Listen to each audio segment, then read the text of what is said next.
Well,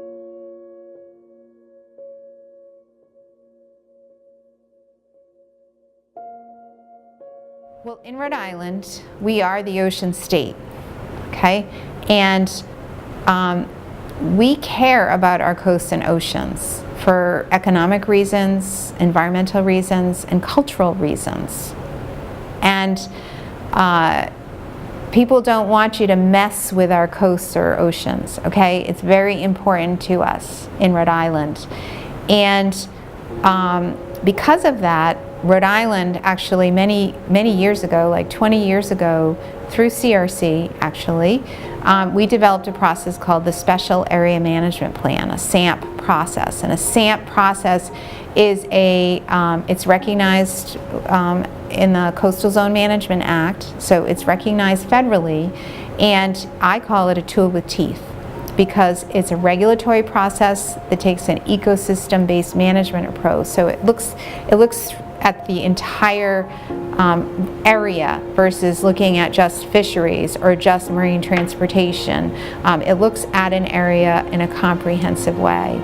Because of the Ocean SAMP, we were able to get approval from the tribes, from the commercial fishermen, from the environmental organizations. They were standing shoulder to shoulder in support of the Block Island Wind Farm as long as it abided by those policies that were identified in the Ocean SAMP. The process was streamlined appropriately, and the Obama administration recognized that, as well as other states. We had cracked a nut that no one else was able to do, and that is to get these entities who usually are butting heads on the same side and in support of a huge change in how we, in what's going to be happening out in our ocean. We developed the plan, the Ocean SAMP plan, from 2008 until 2010. And during that process, actually we had a firewall between the process and deep water wind. So the people of Rhode Island would recognize that this was a transparent process.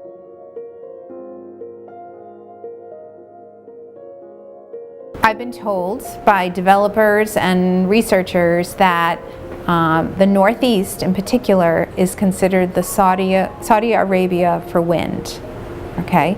And that's because for many reasons. One is we have a shallow outer continental shelf, okay, that goes out. So you could potentially pile drive. Most of these turbine structures, you need to pile drive into the ocean floor. So you need a somewhat shallow, relatively shallow offshore outer continental shelf.